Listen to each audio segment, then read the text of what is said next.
Astaghfirullah. Assalamualaikum warahmatullahi wabarakatuh. Alhamdulillah wassalatu wassalamu ala Rasulillah wa ala alihi wa sahbihi wa mawalah wa la hawla wa la quwata illa billahi wa ba'd. Alhamdulillah di siang ini kembali kita bisa duduk untuk bertalabul ilmi, meneruskan kajian kita masih membahas kitab Tauhid, dan kita masuk pada bab ke-36 Ma Ja'a fir Riya. Bab yang menjelaskan tentang dalil-dalil baik dari Al-Quran atau Sunnah Nabi SAW yang berkenaan dengan bahaya riya.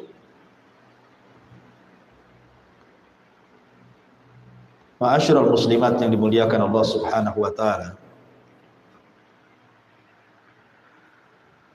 Bab ini sangat penting untuk kita pelajari karena bab riya ini adalah bicara tentang penyakit hati yang paling bahaya. Terkena siapapun, mau orang awam, mau orang alim, mau orang biasa, berharta, ataupun orang-orang saleh, semua pasti terkena penyakit ini. Makanya saya nasihatkan jangan pernah bosan untuk mengulang-ulang kajian tentang bahaya riya ini. Karena ada orang yang mengatakan, ini sudah sering dibahas Ustaz. Hampir semua Ustaz membahasnya. Pembahasan yang lain sajalah. Jangan pernah mengatakan seperti itu. Karena bahaya riya ini luar biasa. Bukan hanya terkena ibu-ibu, saya pun yang bicara bisa terkena. Bahkan sekelas para sahabat Nabi SAW,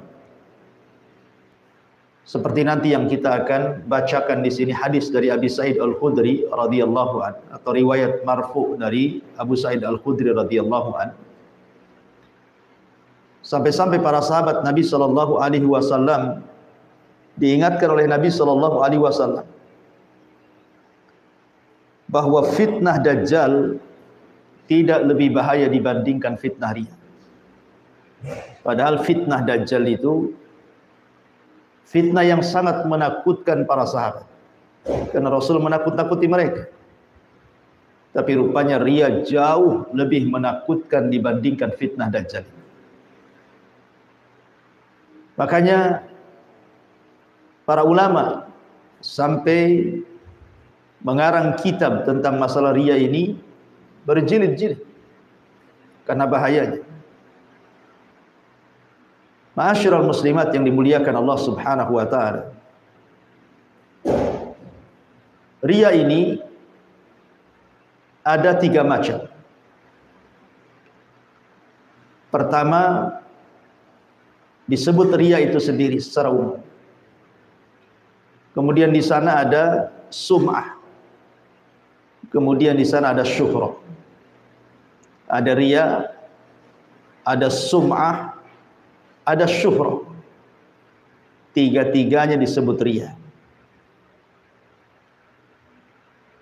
Adapun riya itu sendiri secara bahasa disebutkan para ulama itu dari kalimat ra'a yura'i. Artinya menampakkan sesuatu untuk dilihat manusia. Makanya secara istilah ulama mengatakan an yakumal fardu bi'amalin salihin liyunala bihi ridon nas wa yabdu bimadhari afdal amamah.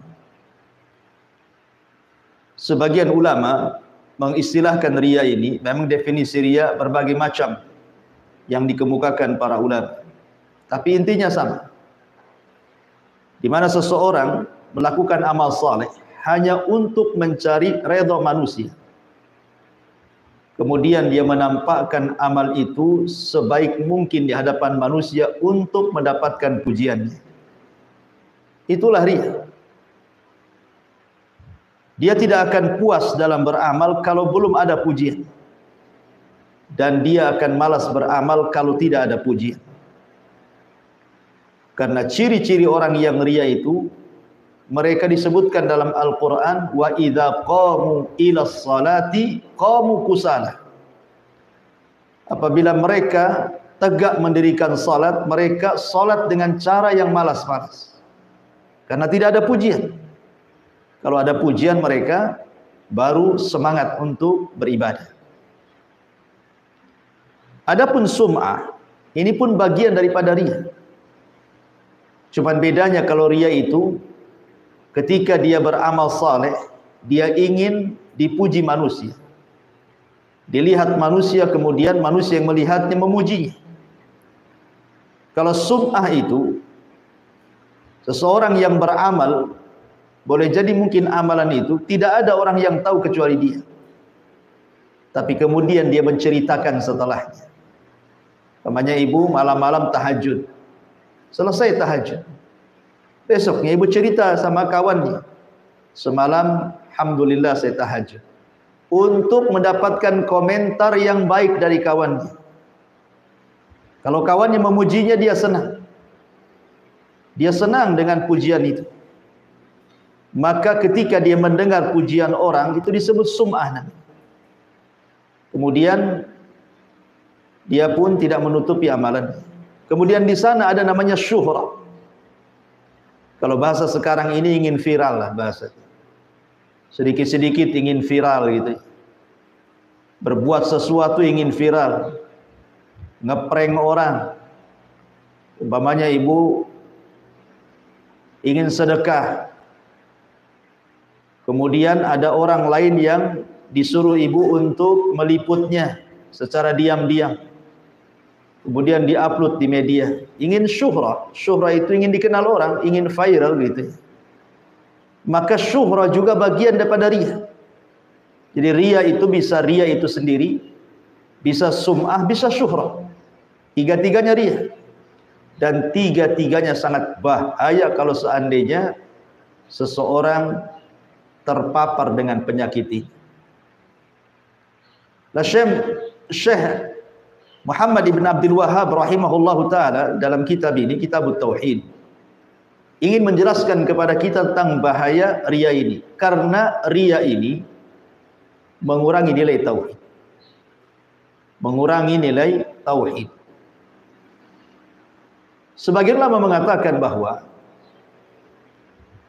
riya ini dilihat dari asal ibadah atau hanya sekedar dia nempel di sebuah ibadah. Kalau seandainya dari awal dia ibadah dia sudah riya, ini syirkul akbar, syirik besar. Karena tidak boleh ibadah itu kecuali diberikan kepada Allah Subhanahu wa ta'ala. Tapi kalau seandainya ibadahnya lillahi ta'ala karena Allah, kemudian di tengah jalan datang riya, lah inilah yang disebut dengan syirkul asghar, syirik kecil. Maka lihat apakah riya dari asal ibadah, awal ibadah, di mana semua ibadah yang ia lakukan untuk mendapatkan pujian, atau datang di tengah-tengah ibadah yang tadinya lillah akhirnya menjadi li ghairillah.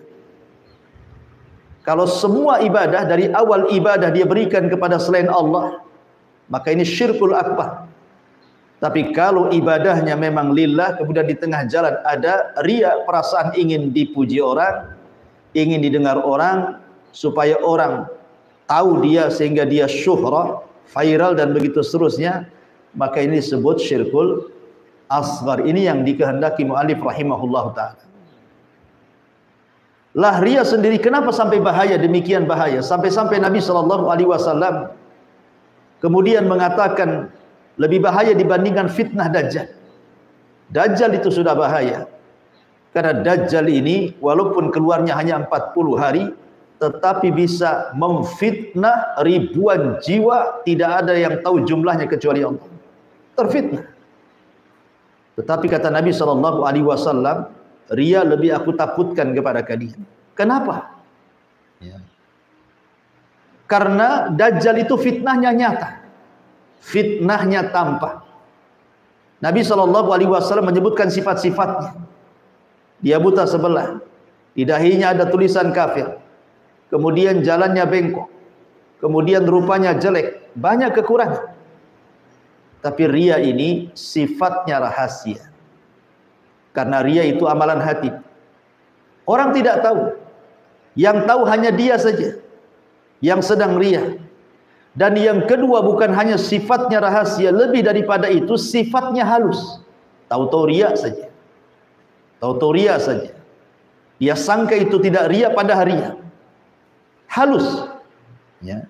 Seperti orang umpamanya sering sedekah, kemudian ditegur, apa enggak, kamu enggak takut ria ya?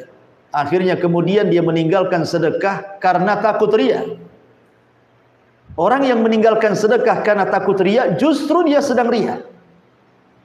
Orang bolak-balik ke masjid sholat 5 waktu. Mungkin bapak suka ke masjid 5 waktu. Kemudian ada yang nyeletuk ke masjid, tumben nih ke masjid terus nih, kayak Pak Ustadz. Padahal dia bukan Ustadz. Akhirnya dia berpikir, aduh nggak enak juga ini 5 waktu ke masjid, orang-orang nganggap saya Ustadz. Akhirnya dikurangi sholatnya.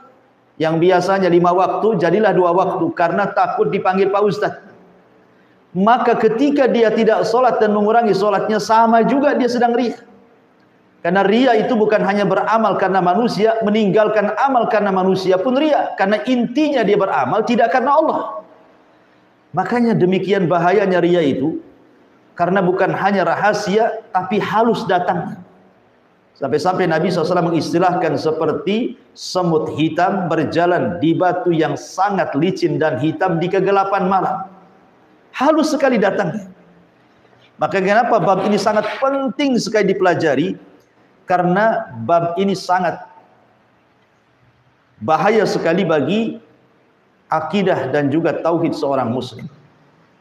Karena bagaimanapun kita juga harus paham apa-apa yang bisa mengotori tauhid, Bu ya. Belajar tauhid penting, memupuk tauhid penting.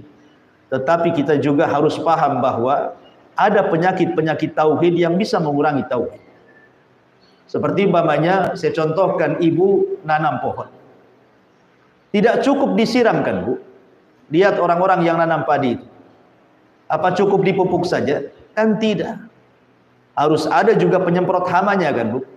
Supaya padi itu bukan hanya dia sehat dengan cara dipupuk, tapi dengan disemprot hamanya juga, padi itu menjadi lebih sehat lagi. Tauhid itu bukan hanya sekedar dipupuk saja, tapi juga kita berusaha untuk menghindari penyakit-penyakit tauhid yang bisa menjadikan kurangnya nilai tauhid kita di hadapan Allah Subhanahu wa ta'ala. Ma'asyiral muslimat yang dimuliakan Allah Subhanahu wa ta'ala. Allah Subhanahu wa ta'ala berfirman di sini, mu'alif rahimahullahu ta'ala mencantumkan surah Al-Kahfi ayat 110. Qul innama ana basyarun mithlukum yuha ilayya annama ilahukum ilahu wahid faman kana yarju liqa'a rabbih falyamal amalan salihan wala yusyrik bi'ibadati rabbih ahada. Katakan ya Muhammad, sesungguhnya aku hanyalah seorang manusia seperti kalian. Akan tetapi aku diberi wahyu oleh Allah Subhanahu wa ta'ala. Di sini Allah Subhanahu wa ta'ala katakan kepada Nabi sallallahu alaihi wasallam, ya Muhammad, katakan innama ana basyarun, saya ini manusia. Sebenarnya para sahabat tahu bahwa Nabi itu manusia. Mereka sudah tahu. Nabi pun sudah tahu dia manusia. Sahabat pun tahu dia manusia. Kita pun tahu bahwa Nabi itu manusia, bukan malaikat, bukan jin. Kenapa Allah Subhanahu wa taala menekankan agar dia mengatakan saya manusia, padahal manusia tahu dia manusia? Supaya seseorang jangan berlebihan meletakkan posisi Rasul di luar daripada apa yang telah didudukkan Allah Subhanahu wa taala. Supaya jangan hulu. Makanya dalam syahadat itu ada kalimat abduhu wa rasul. Bahwa dia itu hamba Allah dan Rasulnya. Hamba fala yu'bad, jangan disembah. Wa rasulun fala yukadzab, jangan didustakan. Karena dia Rasul. Kita tetap menghargai, memuliakan, menghormati, tidak boleh menghina, tidak boleh melecehkan Rasul. Tetapi kita tidak boleh melebih-lebihkan di atas apa yang Allah sudah letakkan bagi Nabi SAW. Karena ada sebagian manusia terlalu ekstrim. Di zaman Rasul saja ada orang yang mengatakan Masya Allah wa syi'ta, atas kehendak Allah dan engkau wahai Rasul. Rasul marah dan mengatakan Masya Allah wahda.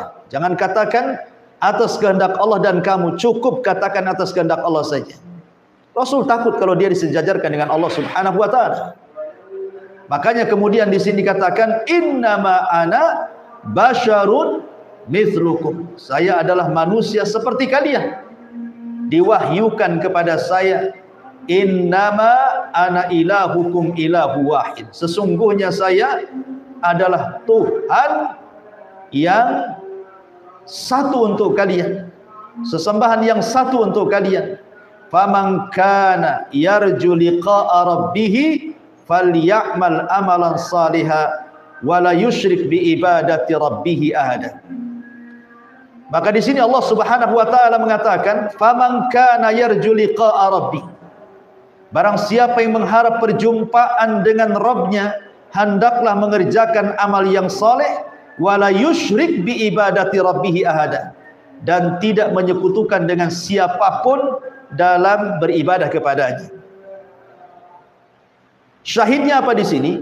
Syahidnya adalah falyamal amalan salihan wala yusyrik bi ibadati rabbih ahada. Kalau kita ingin berjumpa dengan Allah kelak di sorga, ingin menatap wajah Allah Subhanahu wa taala kelak di sorga, maka syaratnya dua di sini. Syarat yang pertama, falyamal amalan salihah. Hendaklah beramal dengan amal yang saleh. Amal yang saleh itu artinya amal yang mencocoki syariat. Amal yang mencocoki sunnah, amal yang mencocoki amalan Rasulullah, itu disebut amal saleh. Kemudian yang kedua, wala yusyrik bi ibadati rabbih ahada, dan tidak menyekutukan dengan Allah dalam beribadah kepada siapapun.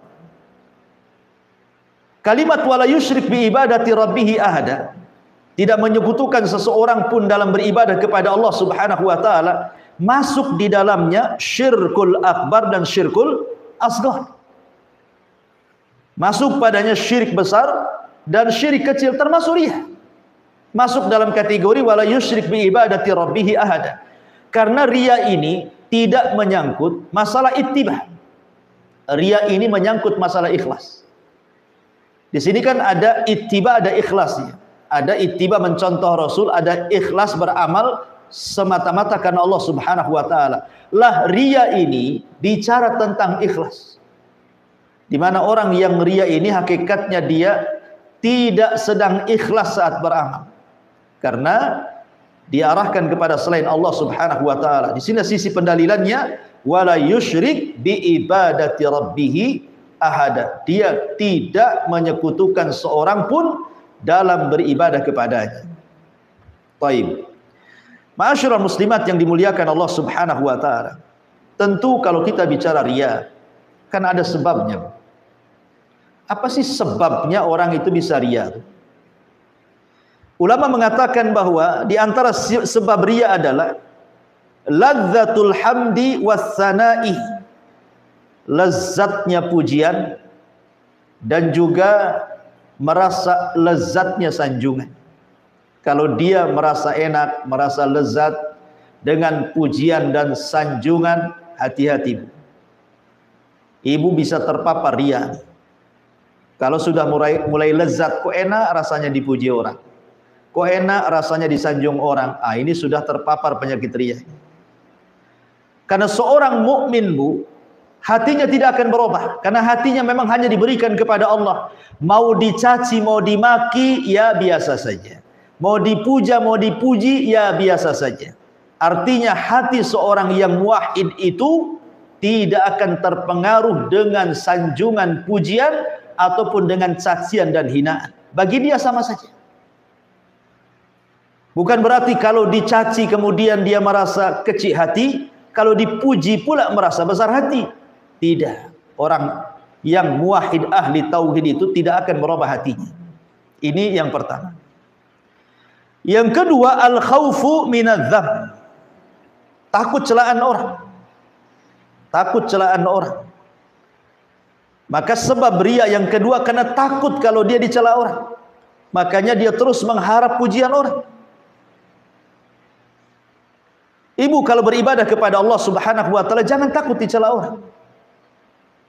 Karena kalau kita dalam rangka beribadah kepada Allah Subhanahu wa taala untuk mencari keridhaan manusia, tidak akan dapat keridhaan manusia selamanya. Karena ridhon nas ghayatun la tuhsa.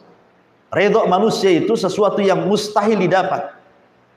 Makanya jangan takut celaan, teruslah beramal lillahi taala karena Allah Subhanahu wa taala. Kemudian juga di antara sebabnya adalah hubbul jah. Cinta kedudukan, cinta kehormatan. Ketika seseorang kemudian mulai cinta kedudukan, cinta kehormatan, cinta supaya ingin viral, ingin syuhrah, terkenal, ini hati-hati. Kalau orang sudah pengen terkenal, suka terkenal, ini juga sebab munculnya riya. Kemudian yang ketiga, an-nadharu ila ma yamlikuhul akharun wa tama'u fihi. Dia melihat hal-hal yang dimiliki orang lain, kemudian dia merasa tamak, merasa hasad ingin memilikinya. Ini juga salah satu sebab datangnya riya. Tamak dan juga hasad. Ma'asyiral muslimat yang dimuliakan Allah Azza wa Jalla, oleh karena itulah maka untuk menghindari sebab-sebab riya ini, beramallah karena Allah Subhanahu wa taala. Jangan sekutukan Allah dengan manusia. Ingin mendapatkan pujian dari manusia, karena nanti pada hari kiamat kita disuruh untuk datang kepada orang-orang yang ketika di dunia memuji kita. Karena Allah katakan, cari pahala dari mereka, maka kita tidak akan dapat. Ma'asyiral muslimat yang dimuliakan Allah Subhanahu wa taala.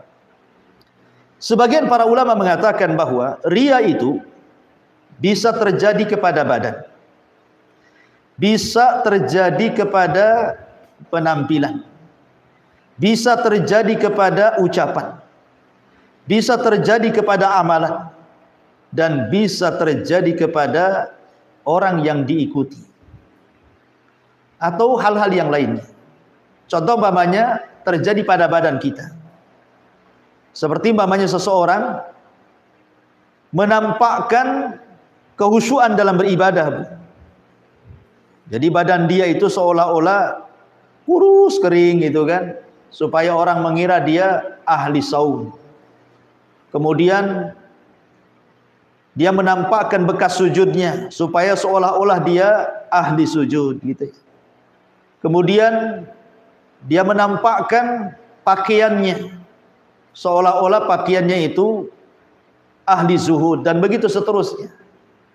Ya, jadi dari badannya menampakkan sifat-sifat badannya seorang orang dia yang berijtihad padahal dia lillahi ta'ala. Seperti hadis ketika Nabi SAW mengatakan, awal man tusyu'ira bihin nar, orang yang pertama disentuh api neraka, didatangkan kepada mereka orang yang mati syahid, didatangkan kepada Allah Subhanahu wa taala orang yang mati syahid, didatangkan kepada Allah orang yang ahli sedekah, didatangkan kepada Allah orang yang ahli Quran. Kemudian ditampakkan amalannya, bagaimana badan dia sedang membaca Quran, bagaimana badan dia sedang berjihad, bagaimana badan dia sedang bersedekah. Kemudian Allah katakan, betul itu kalian? Ya, itu saya semua ya Rabb. Maka Allah mengatakan, kadzabtum, dusta kalian. engkau mujahid, engkau berperang supaya orang mengatakan kau ini pahlawan. Engkau ahli sedekah, kau bersedekah supaya orang-orang menyangka kau dermawan. Engkau yang punya ilmu dan pakar Quran, kau melakukan supaya orang menganggap engkau ini qari, seorang pakar Quran. Kemudian yang kedua, dalam penampilan. Saya katakan tadi, ya kurang lebih badan dengan penampilan. Jadi penampilannya kusut, ya kan? Dan begitu seterusnya supaya orang menganggap dia zuhud dan lain sebagainya. Termasuk juga riya bil qaul, dengan ucapan. Ya, riya dengan ucapan. Umpamanya dia mungkin seorang dai, seorang ustadz yang berceramah gitu kan. Jadi ucapannya itu, ceramahnya itu bukan untuk mengingatkan manusia supaya orang menganggap dia ustadz saja. Ya, jadi hati-hati ini, kalau ustadz saja bisa kena riya, apalagi ibu-ibu yang bukan ustadz gitu maksudnya. Kemudian juga riya dengan amal, seperti beramal karena selain Allah Subhanahu wa taala menampakkan solat yang khusyuk, yang panjang, ya, sujudnya yang lama, rukunya yang lama dan begitu seterusnya, maka ini pun bagian daripada riya. Intinya riya itu, Bu, bisa masuk ke solat, ke zakat, ke puasa, ke haji, ke sedekah, bahkan ke penampilan, bahkan kepada muamalah, bahkan kepada pertemanan, bahkan dalam skala rumah tangga, skala bertetangga, skala orang banyak. Riya itu masuk kemana saja. Bahaya sekali riya itu. Ya.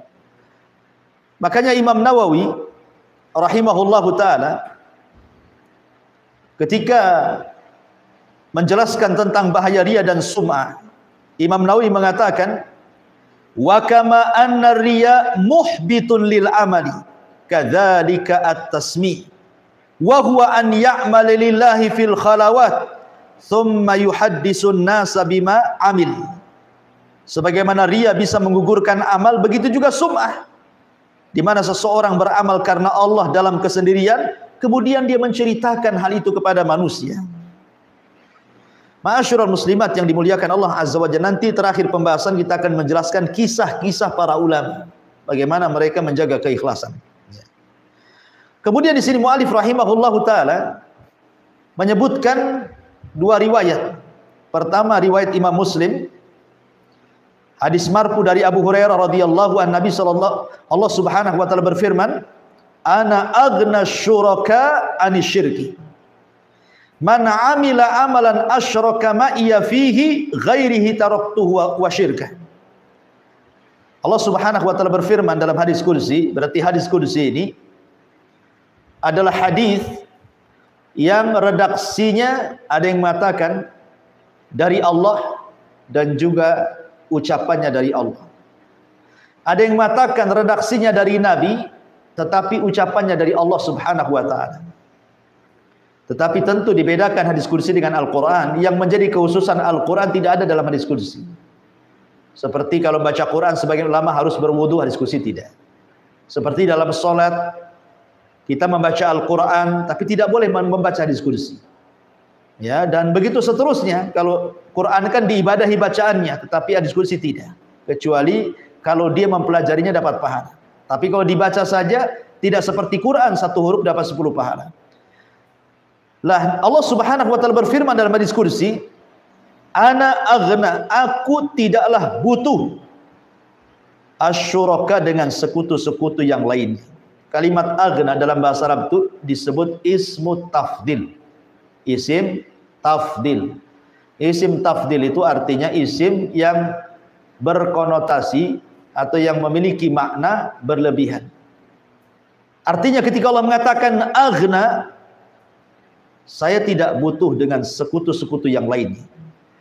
Ana agna syuraka anisyirki. Kalimat agna menunjukkan bahwa Allah adalah ghaniyun.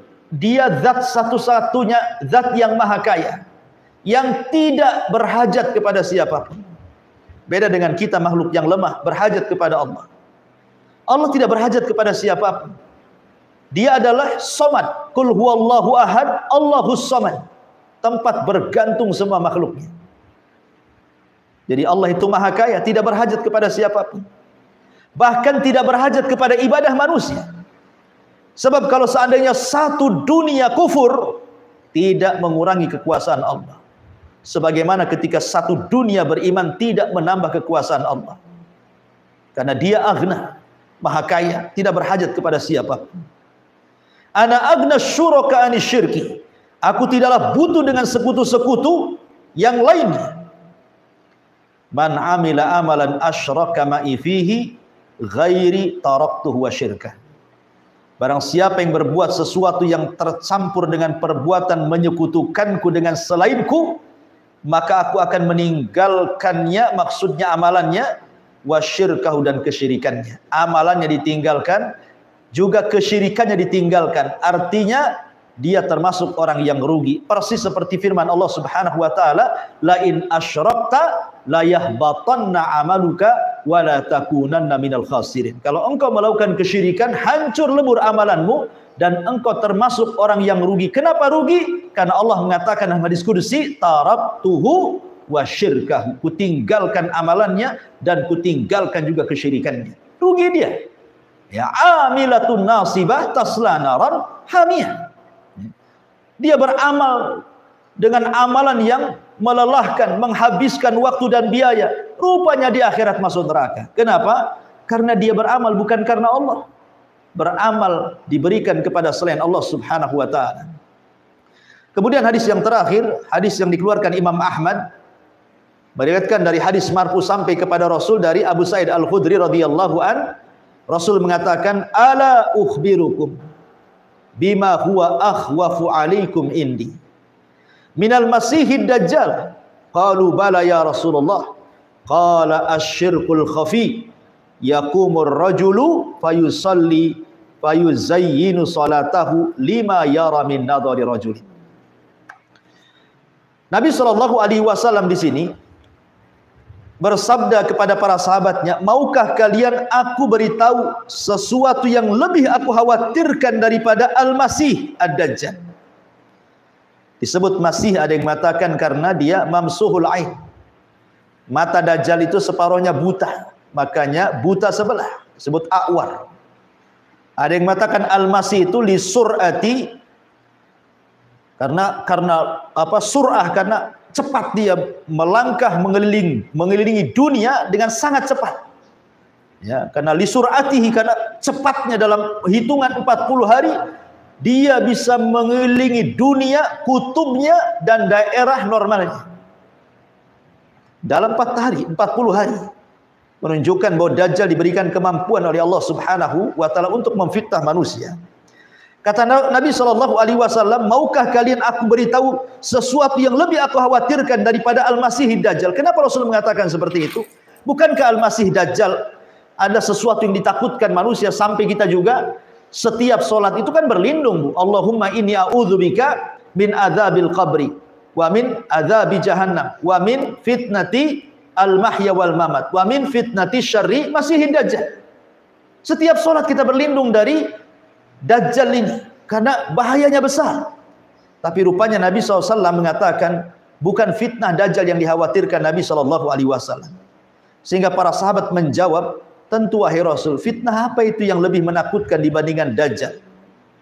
Maka Rasul mengatakan syirkul khafi, syirik yang sifatnya rahasia. Ya. Dari sini kata para ulama, ada yang membagi syirik itu menjadi 3. Yang pertama syirkul akbar, ya. Yang kedua syirkul asghar, yang merupakan riya. Yang ketiga syirkul khafi. Ada ulama membagi syirik itu kepada 3. Ada syirik besar, ada syirik kecil maksudnya riya, ada syirkul khafi. Syirkul khafi ini bisa masuk pada syirkul akbar, bisa masuk pada syirkul asghar. Tapi konteks dalam pendalilan mu'alif rahimahullah dalam kitab tauhid ini, maksudnya di sini syirkul khafi di sini maksudnya adalah yang masuk pada kategori syirkul asghar yang kita sedang bahas, penyakit riya. Kemudian Nabi SAW mencontohkan apa itu syirkul khafi. Tatkala seseorang berdiri mengerjakan salat, ketika ada orang lain menyaksikannya, maka dia lantas membagus-baguskan salatnya. Ketika dia sedang salat, Tiba-tiba dia memperpanjang bacaannya, memperpanjang sujudnya, memperpanjang berdiri dan rukuknya supaya dipuji orang. Itulah syirkul khafi. Kenapa disebut khafi? Karena riya itu adalah amal hati. Ya. Riya itu penyakit hati, bukan penyakit badan. Jadi hatinya yang riya, karena kesannya ada orang sholat itu nampaknya khusyuk, dia tidak tahu kalau hatinya itu supaya dilihat manusia.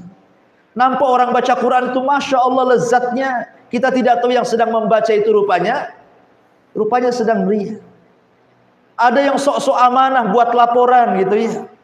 Kita buat laporan keuangan, nanti disangka tidak amanah. Rupanya dalam hatinya ada riya supaya dia orang yang amanah. Kan seperti itu ya. Jadi setan ini pandai, dia masuk kepada bab-bab yang merupakan kebaikan. Amanah kebaikan, sholat kebaikan, baca Quran kebaikan. Tapi setan masuk di situ. Jadi setan itu tidak menyuruh kepada kejahatan, buatlah kau zina, buatlah kau minum khamr, buatlah kau berdusta, buatlah kau gibah. Tidak, kadang-kadang setan juga menyuruh sholat kamu yang baik, puasa kamu yang baik, zakat kamu yang baik, jadilah kau yang amanah. Kemudian masuk pula dia di sholat, di zakat, di puasa, di amanah, supaya amalannya dipalingkan kepada selain Allah Subhanahu wa taala. Naudzubillah. Ya. Ma'asyiral muslimat yang dimuliakan Allah Subhanahu wa taala. Inilah bahayanya riya. Di dalam Al-Qur'anul Karim, lihat bagaimana Allah Subhanahu wa taala menjelaskan begitu bahayanya riya itu. Dalam surah Al-Baqarah ayat 264 Allah katakan, "Ya ayyuhalladzina amanu la tubtilu sadaqatikum bil manni wal adha kalladzi yunfiqu ma lahu ria'an nas wa la yu'minu billahi wal yaumil akhir. Wa mathaluhu kamathali safwanin alaihi turabun fa asabahu wabilun fatarakahu salda la yaqdiruna ala syai'in mimma kasabu wallahu la yahdil qaumal kafirin." Wahai orang-orang yang beriman, janganlah kamu merusak sedekahmu dengan menyebut-nyebutnya dan menyakiti perasaan penerimanya, seperti orang-orang yang menginfakkan hartanya karena pamer kepada manusia dan dia tidak beriman dengan Allah dan hari akhir.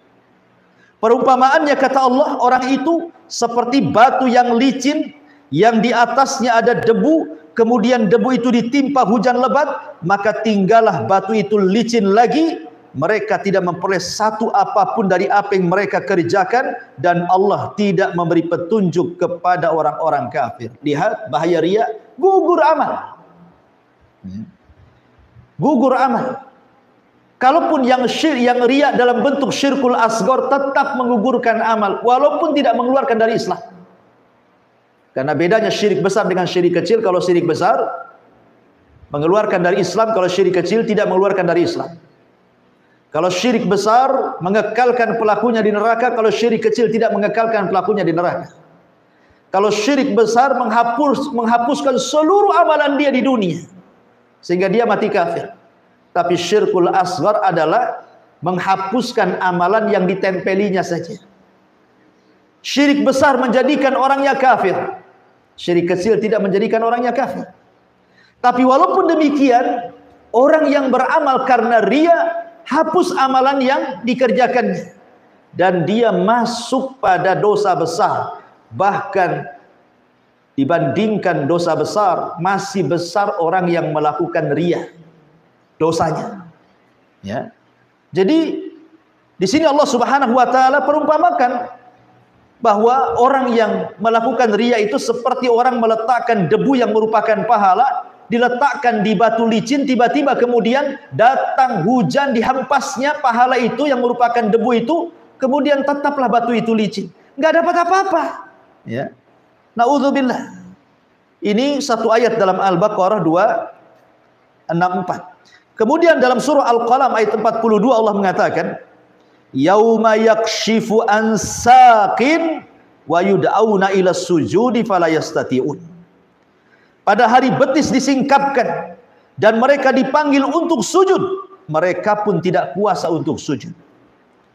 Ayat ini ditafsirkan oleh sebuah hadis namanya tafsir hadis, tafsir ayat dengan hadis. Sebaik-baik tafsir ayat dengan ayat, tetapi di sana ada tafsir ayat dengan hadis.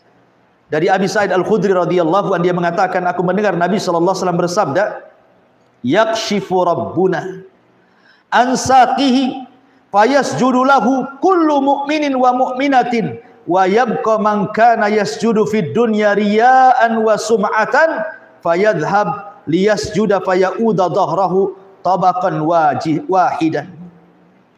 Dari Abu Sa'id Al-Khudri, dia mengatakan bahwa Nabi pernah bersabda, pada hari kiamat Allah akan menyingkapkan betisnya sebagian kekuasaannya. Maka bersujudlah kepadanya semua orang mukmin laki-laki dan perempuan. Dan tinggallah orang-orang yang dahulunya ketika di dunia sujud karena riya dan pamer. Mereka berupaya untuk melakukan sujud, tetapi punggungnya kembali berbalik menjadi tegak dan tidak bisa sujud kepada Allah Azza wa Jalla. Kenapa? Karena di dunia dia tidak sujud kepada Allah. Ketika dia riya, tidak dalam rangka untuk Allah. Ketika dia sholat itu sujud dia bukan karena Allah, karena ingin dipuji orang, oh sholatnya bagus, sholatnya khusyuk.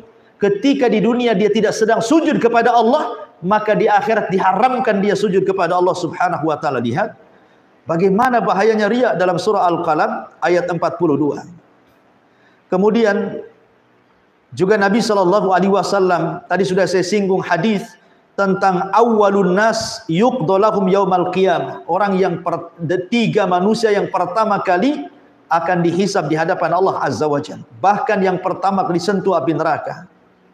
Orang yang mati syahid karena riya, orang yang bersedekah karena riya, orang yang mempelajari Quran karena riya. Mereka awal man tusyu'ira bihin nar. Orang yang pertama kali disentuh api neraka. Kemudian Nabi SAW mengatakan, man ra'a ra'allahu bi, wa man samma'a samma'allahu bi. Barang siapa yang ria di dunia ataupun sum'ah di dunia, maka Allah akan perlihatkan sebagai penghinaan pada hari kiamat, dan Allah perdengarkan sum'ahnya pada hari kiamat, supaya orang tahu siapa dia. Supaya orang tahu ketika dunia itu beramal untuk siapa. Allah permalukan di hadapan manusia kelak pada hari kiamat. Na'udzubillah. Ya. Ma'asyiral muslimat yang dimuliakan Allah Subhanahu wa taala. Bashir Ibnu Aqrabah Al-Juhani, dia mengatakan, mendengar sabda Nabi sallallahu alaihi wasallam, "Man qama bi khutbatin la yultamasu biha illa riya'an wa sum'atan auqafahu Allahu azza wa jal yaumal qiyamah mauqifar riya'in wa sum'atin." Siapa yang berdiri berkhutbah, ini seorang ustaz, seorang dai, seorang kiai, ketika dia berkhutbah tidak mencari sesuatu kecuali karena riya dan sum'ah. Turun dari khutbah, gimana tadi ceramah saya, bagus tidak? Ya, gimana pembahasannya, bagus tidak? Apa yang kurang dari saya? Maka Allah nanti pada hari kiamat akan diberdirikan orang ini dalam kondisi ditampakkan riya dan sum'ahnya di hadapan para pengikutnya, dipermalukan oleh Allah Subhanahu wa taala. Na'udzubillah. Ya. Ma'asyiral muslimat yang dimuliakan Allah Subhanahu wa taala. Lalu apa sih alamat-alamat orang ini bahwa dia itu terkena riya? Yang pertama, alamat yang jelas bahwa dia terkena riya adalah al-kasal, malas, Bu. Orang yang riya itu pemalas. Adamul iqbal alal amal. Dia tidak mau menerima dan melaksanakan secara langsung amalan yang diperintahkan kepadanya. Bal wal imtina anil amali fi sirri. Bahkan dia tidak mau mengamalkan sesuatu dari amalan dalam kondisi tidak ada yang melihat. Jadi sudah malas, tidak menerima perintah. Kalaupun dia beramal harus di depan orang. Kalau tidak ada orang, dia pun tidak beramal. Kalau ada ciri-ciri ini pada ibu, hati-hati Bu, ibu terpapar riya. Kalau ibu tahajud kemudian malas, ya, tiba-tiba kemudian duha karena di rumah kawannya, ibu semangat duha, ya, karena ada di rumah kawannya, supaya kawannya, oh nampak si ibu ini alim nih, tukang sholat duha gitu. Tapi kalau malam malas dia bangun, hati-hati itu riya, ya. Kemudian alan naqid al-qiyam binasyatin zaid bisyaklin alani. Kalau tadi malas beribadah, kecuali karena dilihat manusia. Sebaliknya ada orang yang semangat ibadah. Semangat ibadah tetapi karena ingin dilihat orang. Ya, yang satu malas, yang satu semangat gitu ya. Itu dua-duanya ria. Dua-duanya ria. Dan itu sifatnya murai orang-orang yang ria. Karena orang yang ria itu pasti terikat dengan pujian. Kalau ada pujian semangat, kalau tidak ada pujian tidak bersemangat. Itulah orang yang ria. Ma'asyiral muslimat yang dimuliakan Allah, bagaimana cara obatnya supaya kita tidak ria? Pertama nih Bu, perbanyak belajar. Kemudian kuatkan akidah dan tauhid Ibu. Karena hanya belajar dan menguatkan tauhid inilah yang bisa menangkal dari penyakit ria. Semakin kuat ilmunya, pengetahuannya, insyaallah kita bisa menangkal ria. Yang kedua, berusaha untuk ikhlas. Ya, ikhlaskan dalam setiap amal, letakkan ikhlas dalam hati. Pujian dengan cacian sama saja. Coba belajar seperti itu, insya Allah terlepas daripada ria. Yang ketiga, hindari pujian orang. Kalau orang sudah memulai memuji Ibu, tinggalkan orang itu. Jangan didengar. Ya. Nanti ada kisahnya. Ya. Kemudian yang keempat, cobalah obati ria dengan cara berusaha berdoa kepada Allah Subhanahu wa taala agar Allah menjauhkan Ibu dari ria, dan juga kenali azamatullah, keagungan Allah Subhanahu wa taala, bahwa kita diciptakan oleh Allah dan harus beribadah kepada Allah. Allah yang ngasih rizki, Allah yang ngasih nikmat. Jangan kemudian kita beribadah kepada selain Allah.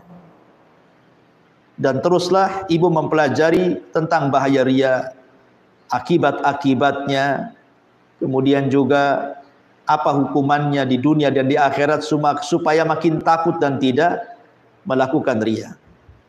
Dan hukum ria sendiri dalam Islam bisa masuk pada syirkul asghar, bisa masuk pada syirkul akbar, tergantung riaknya dari awal ataukah dari tengah. Wallahu a'lam. Taib Ibu yang dimuliakan Allah Subhanahu wa taala, kita masuk pada kisah-kisah yang menarik yang kita akan bisa petik pelajaran dari kisah-kisah para ulama. Bagaimana mereka menghindarkan diri dari ria dan berusaha untuk ikhlas. Pertama, dahulu ada seseorang yang bernama Abdurrahman ibnu Abi Layla. Abdurrahman ibn Abi Layla. Abdurrahman ibn Abi Layla ini yusalli fi baitihi. Dia salat sunnah di rumahnya. Fa idza sya'ara bi ahadin qata'a salatan nafilati wa nama ala firashihi. Subhanallah. Jadi kalau Abdurrahman ibn Abi Layla ini sedang salat, Bu, kemudian terasa nih akan ada orang yang datang, dan takut kalau seandainya ibadahnya diketahui, langsung dia batalkan sholat sunnahnya, kemudian pura-pura tidur, Bu. Ka'annahu naim, seolah-olah dia tidur. Kemudian orang-orang pun tidak tahu kalau dia orang yang rajin melaksanakan sunnah malam. Ya. Kenapa dilakukan seperti itu? Supaya jangan sampai kemudian membuka pintu ria gitu. Oh, kalau ibu kan enggak, Bu, ya. Ketika ibu sholat, makin datang orang, makin dikencangkan sholatnya, Bu, ya. Nah, yang pertama. Yang kedua, disebutkan bahwa seorang laki-laki yuqalu lahu Hamzah ibn Dihqan. Ada orang namanya Hamzah ibn Dihqan rahimahullahu ta'ala. Dia datang kepada seorang ulama besar, ulama zuhud, namanya Bishr al-Hafi al-Abid al-Zahid. Kemudian dia mengatakan, uhibbu an akhluwa ma'aka yauman. Kata Hamzah ibn Dihqan ini, wahai Imam Bishr al-Hafi, boleh enggak saya bersamamu walaupun satu malam? Bishr al-Hafi itu ma'ruf, orangnya memang zuhud, dipuji Imam Ahmad akhlaknya luar biasa. Jadi kata Bishr al-Hafi, ya tidak masalah kalau engkau ingin satu malam menginap di rumahku, tidak apa-apa. Karena Hamzah ibn Dihqan ini ingin, karena kan Bishr al-Hafi kan dikenal dengan zuhudnya, ibadahnya, dia ingin tahu gitu kehidupannya. Jadi dia mintalah, saya ingin nginep di rumahmu 1 malam, boleh enggak? Kata Bishr al-Hafi, ya boleh saja, silahkan gitu. Akhirnya ditentukan waktunya. Kemudian ketika dia pun bergegas ingin datang ke rumah Bishr al-Hafi, rupanya dia tidak janjian dengan Bishr al-Hafi. Dia langsung datang gitu saja.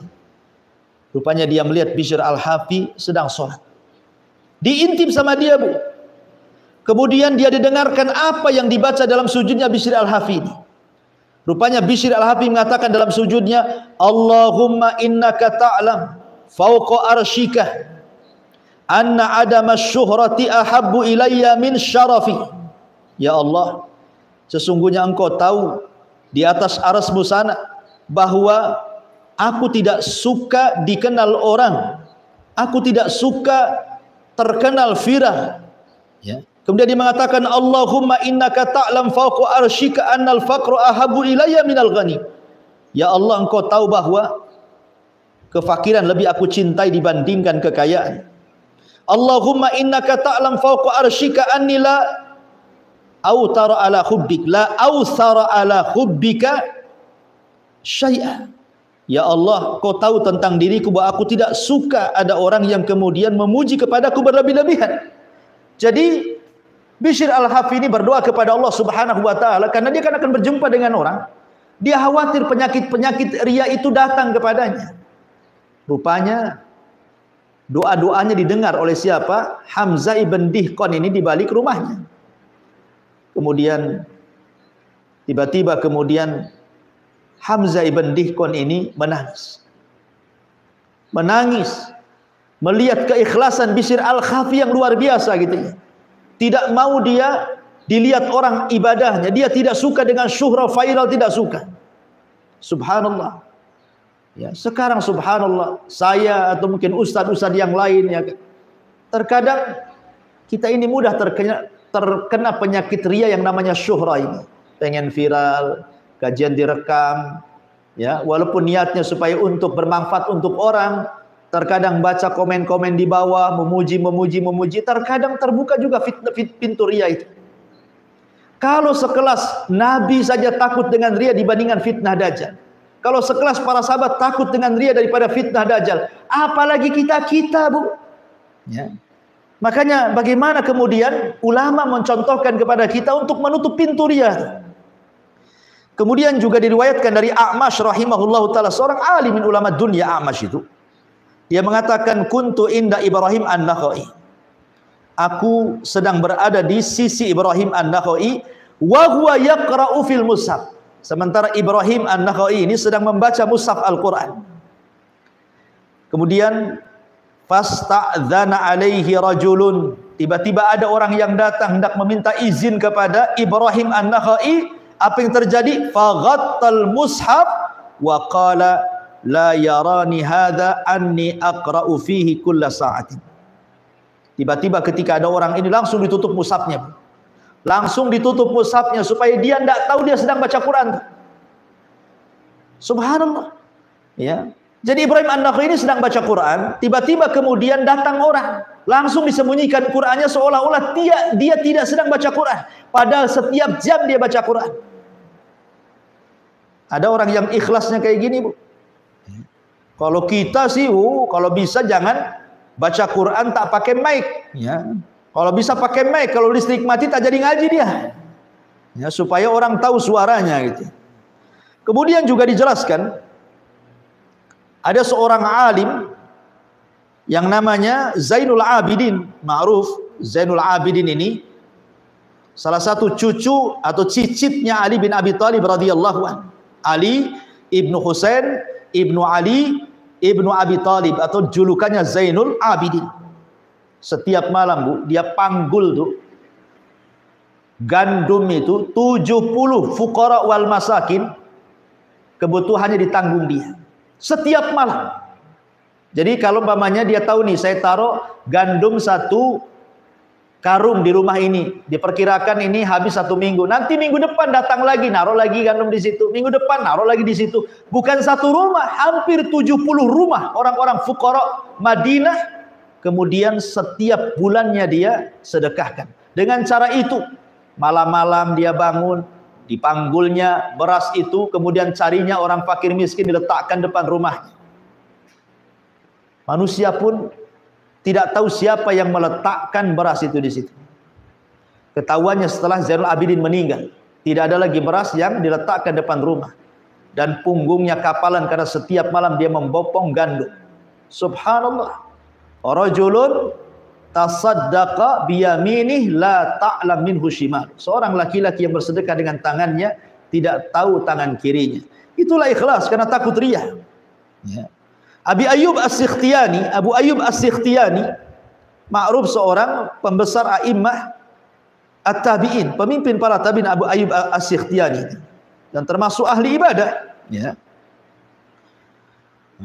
Dia mengatakan apabila dia membacakan hadis Nabi SAW, Abu Ayyub As-Sikhtiyani, terkadang dia menangis.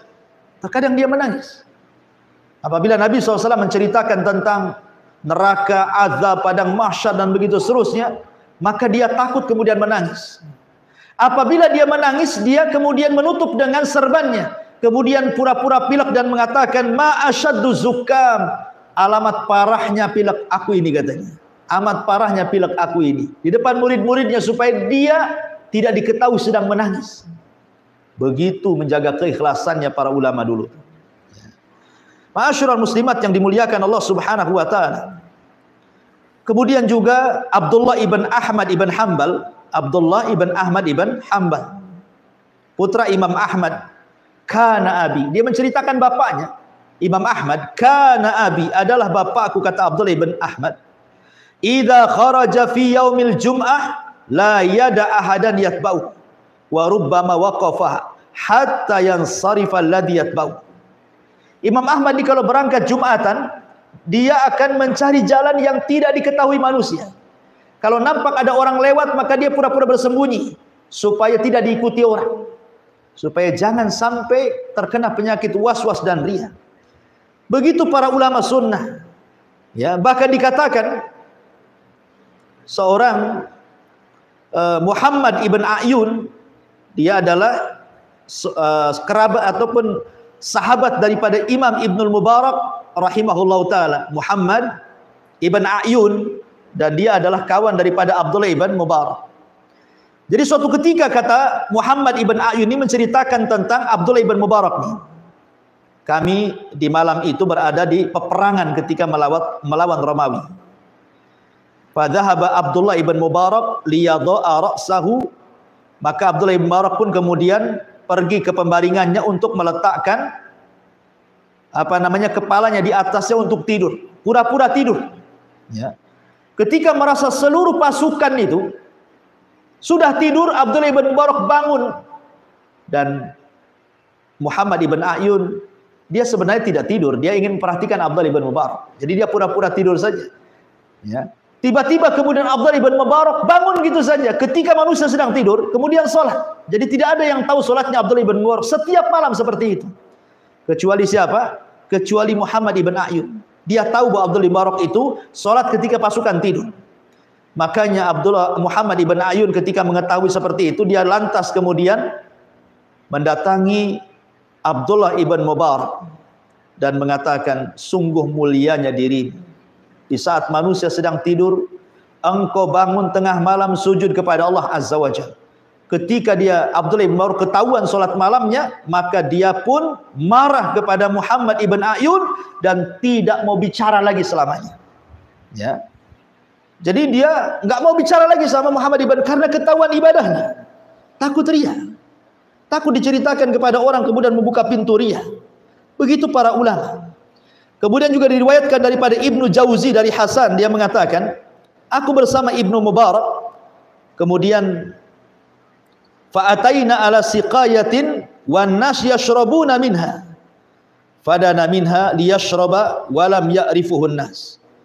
Jadi kata Ibnu Jauzi dari Hasan, dia mengatakan, aku bersama Ibnu Mubarak, kemudian kami datang ke tempat minumnya air. Maka manusia pun minum air. Maka Abdullah ibn Mubarak pun ingin minum air. Dia tutup wajahnya supaya manusia tidak tahu bahwa dia Ibnu Mubarak.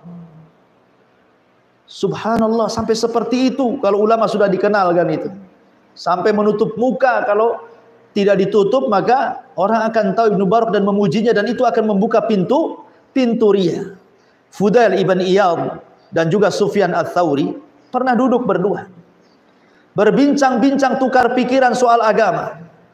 Kemudian setelah selesai, maka masing-masing kemudian menangis dalam majelis itu, kemudian masing-masing pergi. Kata Sufyan Ats-Tsauri, arju an yakuna hadza la majlisun alaina rahmatun wa barakah. Saya hanya mengharap kepada Allah, mudah-mudahan pertemuan kita ini adalah majlis yang penuh dengan rahmat dan berkah. Kata Fudail bin Iyad, walakinni, akan tetapi diriku, akhafu ya Aba Abdillah, aku berbeda pula, aku takut wahai Aba Abdillah, alla yakuna adhar alaina, jangan-jangan majlis kita ini memadaratkan kepada kita, katanya. Yang satu memuji majlis, yang satu ketakutan dengan majlis. Abdullah ibn Mubarak suka dengan majlis ilmu dan mengatakan mudah-mudahan ada berkahnya kita berjumpa, bertukar pikiran soal agama. Kata Fudail bin Iyad, boleh jadi pertemuan ini madarat bagi kita, katanya. Kata Sufyan Ats-Tsauri, bagaimana kau bisa mengatakan seperti itu? Maka dijelaskan, alasta takhallasta min ahsani hadithika wa takhallastu ana ila ahsani hadithi. Bukankah hidupmu berusaha engkau melepaskan dari pujian ucapanmu supaya tidak dipuji orang, sebagaimana juga aku. Ketika aku berkomentar, aku tidak mau dipuji orang. Ya. Akhirnya kemudian kata Sufyan Ats-Tsauri, sadaqta, betul. Akhirnya keduanya juga menangis. Subhanallah, sampai kepada ucapan agama saja gitu kan. Fudail ibn Iyad mengajarkan kepada kita takut kalau seandainya masing-masing terfitnah tuh. Kemudian juga diceritakan dari Muhammad ibn Aslam.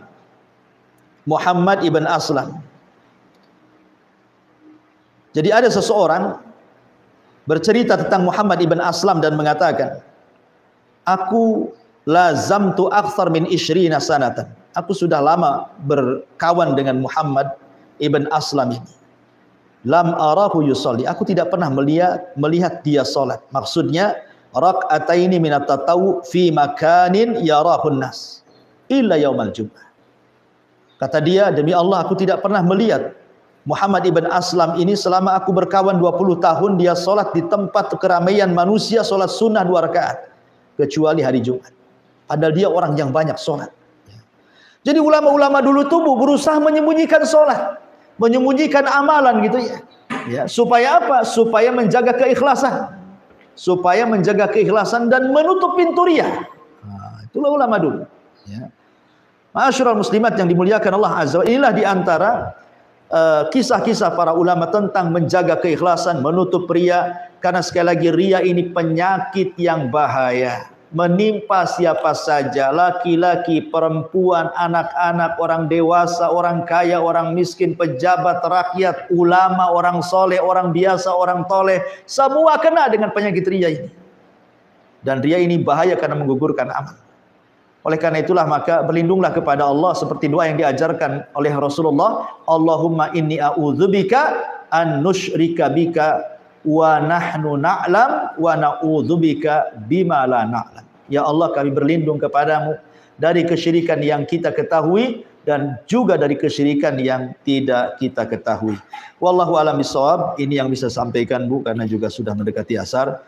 Tidak ada tanya jawab. Insyaallah kita lanjutkan di lain kesempatan. Subhanakallahumma bihamdika asyhadu an la ilaha illa anta astaghfiruka wa atubu ilaik. Allahu ta'ala alam. Assalamualaikum warahmatullahi wabarakatuh.